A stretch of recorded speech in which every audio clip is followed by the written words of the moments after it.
संभल जिले की नवनिर्वाचित जिला पंचायत अध्यक्ष श्रीमती डॉक्टर अनामिका यादव ने बात करते हुए बताया कि उनकी प्रथम महत्वाकांक्षा है कि सरकार की योजनाओं को गांव-गांव तक पहुंचाया जाए, गांव के निचले व्यक्ति तक उसका लाभ मिले।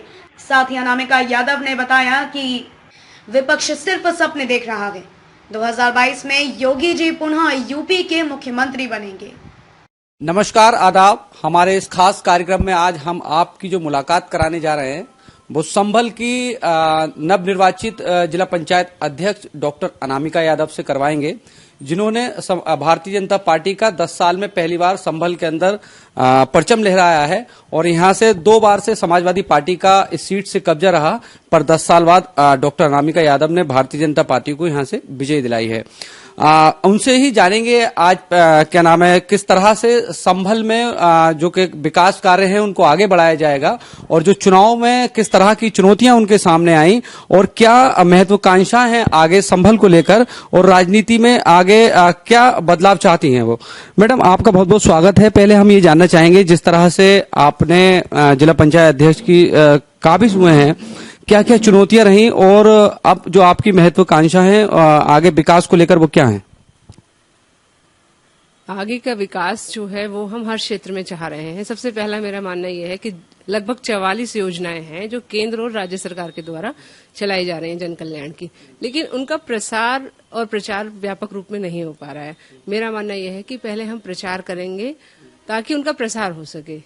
मेरी प्राथमिकता रहेगी जितनी भी हमारी 44 की 44 योजनाएं हैं वो उचित लाभार्थी तक पहुंचे, उसका प्रसार और प्रचार हम व्यापक रूप से करें। जो हमारा उद्देश्य है, सरकार का उद्देश्य है कि ये जनता का पैसा हर अंतिम लाभार्थी तक पहुंचना चाहिए। माननीय पंडित दीनदयाल उपाध्याय जी का जो सपना है कि हमें अंतिम पायदान पे खड़े हुए व्यक्ति का विकास करना है, अंत्योदय हमें करना है, ये मेरा उद्देश्य है। अच्छा, देखा गया है जो सरकार की तरफ से योजनाएं चलाई जाती हैं, सरकार की तरफ से पूरा धनराशि भेजी जाती है, पर कहीं ना कहीं कुछ योजनाएं ऐसी होती हैं जो भ्रष्टाचार की भेंट चढ़ जाती हैं और जो जिस ग्रामीण तक वो पहुंचनी चाहिए वो नहीं पहुंच पाती हैं। तो आप किस तरह से बदलाव करेंगे? क्या प्रयास ये रहेगा कि जो योजना का लाभ है वो गाँव के सबसे निचले व्यक्ति तक पहुंचे? आज के युग में या आज के टाइम अगर देखा जाए तो बहुत से प्राथमिक विद्यालय हमारे यहाँ खुले हुए हैं, बहुत से सरकारी संस्थान ऐसे हैं जो कि ग्रामीण क्षेत्र में भी खुले हुए हैं। उसका हम उपयोग करके उन योजनाओं का प्रचार करेंगे, चाहे वो वॉल पेंटिंग के द्वारा हो, चाहे फ्लेक्सी के द्वारा हो, चाहे किसी भी तरह का हम मीडिया हम यूज करें, उसका हम प्रचार करेंगे ताकि व्यक्ति जो लाभार्थी है उस तक उसकी इन्फॉर्मेशन पहुंचे। जब तक इन्फॉर्मेशन नहीं पहुंचेगी तब तक लाभार्थी अपनी योजनाओं के विषय में नहीं जान पाएगा, जैसा कि पूर्व में होता आया है। इस अज्ञानता को दूर करने के लिए हम पहले उसका प्रचार करेंगे, उसके बाद में प्रसार वह स्वतः ही होगा।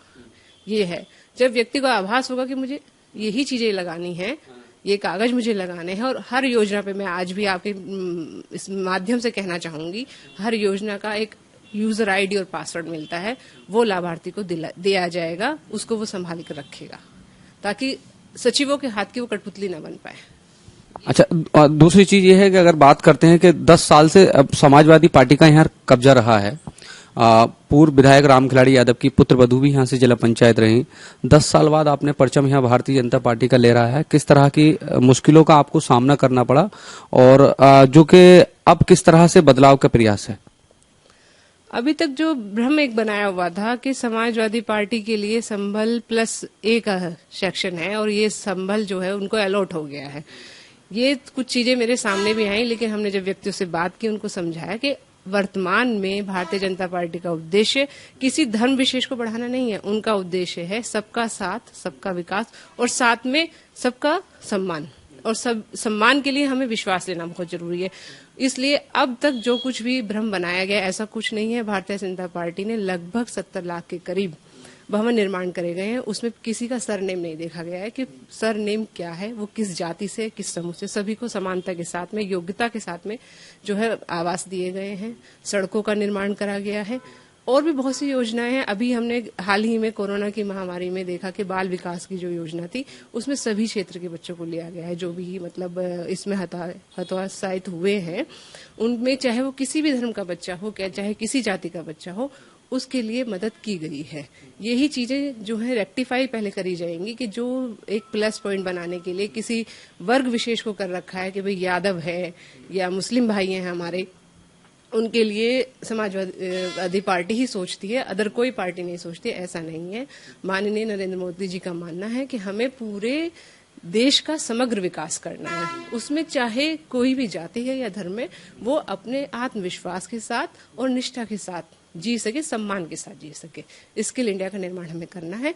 यही बात मुझे जो है समझानी है और ये बात मैं पूरा प्रयास करूंगी कि मैं इसको पूर्ण कर सकूं अपने जिले में। अच्छा, आप मुरादाबाद के बिलारी से प्रमुख रही हैं, तो आपको ग्रामीण देहात इलाकों की अच्छी जानकारी है जैसा हमें लगा। और क्योंकि अगर आपने कहा ग्रामीण, जब गांव में हमारे विकास होगा तभी उन्नति हमारा देश लेगा, और सबका साथ सबका विकास जो कि आपकी पार्टी का स्लोगन है।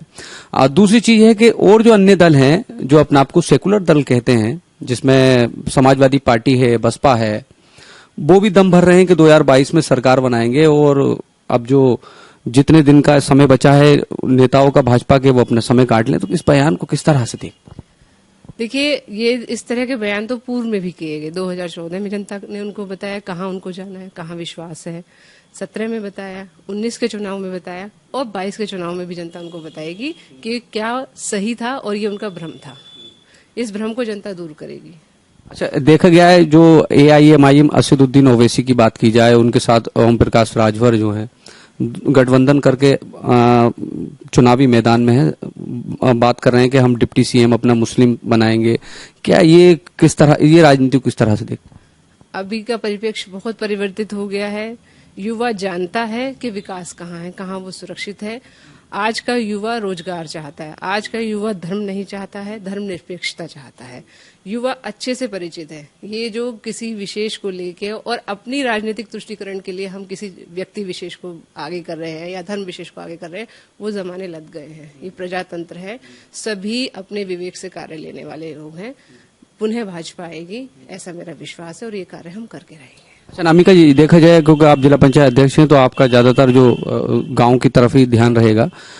थर्ड वेव की बात की जा रही है कोविड की, उसमें बात की जाए ग्रामीण इलाकों की, तो ग्रामीण इलाकों को जिस तरह से सफाई अभियान चलाया गया, स्वच्छता को लेकर, कोविड वैक्सीनेशन को लेकर, थर्ड वेव को बचाने के लिए आपकी तरफ से क्या प्रयास किया जाए? गाँव के लोगों को किस तरह से जागरूक किया जाए? गांव के लोगों को जागरूक करने के लिए सबसे पहले अभी तो वैक्सीनेशन के लिए हम वैक्सीनेशन कैंप हर गांव में लगा रहे हैं। प्रधान से भी हमारी बातें हो रही हैं। जो हमारी ही पार्टी के कुछ बूथ अध्यक्ष हैं, उनसे हम बातें कर रहे हैं। उनको एक प्रशिक्षण शिविर भी लगाया गया है, जिसके माध्यम से जो प्रिकॉशंस हैं वो लगभग 10-10 लोगों का एक ग्रुप बन जाएगा। वो हर गांव में प्रयास करेंगे, समझाने का प्रयास करेंगे। छोटे बच्चों को ये भी समझाने का प्रयास करेंगे कि आपको हर चीज धो के खानी है, हाथ लगभग 2 मिनट तक आपको धोने हैं। देखिए, ये जो लहर आ रही है, इसमें जहां तक मेरी कुछ डॉक्टर से बात हुई है, इन्फेक्शन कान से होने की ज्यादा संभावना है छोटे बच्चों को। तो उनको बताया जाएगा कि कान में आप हाथ ना डालिए, और पूरा जो है 2 गज दूरी, मास्क है जरूरी। ये सभी चीजें 10 लोगों का हम एक ग्रुप हर गांव के हिसाब से बनाएंगे, वो इसका प्रचार प्रसार करेगा। ये हमारी व्यवस्था है। उनको ऑक्सीमीटर उपलब्ध कराया जाएगा, उनको थर्मामीटर उपलब्ध कराया जाएगा, प्लस कुछ ऐसी चीजें कि वो प्राथमिक स्वास्थ्य केंद्र तक उनको ले जा सके। अगर बुखार लंबे टाइम तक नहीं टूट रहा है, वो सब चीजें प्रोवाइड कराई जाएंगी। देखिए, ये थी डॉक्टर अनामिका यादव, जिला पंचायत अध्यक्ष हैं संभल की भारतीय जनता पार्टी से। और जैसा इन्होंने बताया कि जैसा कि इनकी पार्टी का स्लोगन है सबका साथ सबका विकास, उसी के आधार पर संभल के अंदर विकास किया जाएगा। और साथ ही कोविड की जो तीसरी लहर की बात की जा रही है, उसको लेकर भी इनकी तरफ से गांव-गांव लोगों में जागरूकता बढ़ाई जा रही है। साथ ही ये भी बताया जा रहा है कि बच्चों को थर्ड वेव से कैसे बचाया जाएगा। ये सुने आपने अनामिका यादव जी के विचार। और साथ ही इन्होंने कहा है कि जिस तरह से विपक्षी पार्टियां जो है जो 2022 में सरकार बनाने की सपने देख रही हैं, जैसा इनके द्वारा बताया गया है, वह सपने हैं, वह कभी पूरे नहीं हो पाएंगे। और पुनः 2022 में योगी जी प्रदेश के मुख्यमंत्री बनेंगे। सहयोगी फिरोज के साथ मैं मोहम्मद सद्दाम।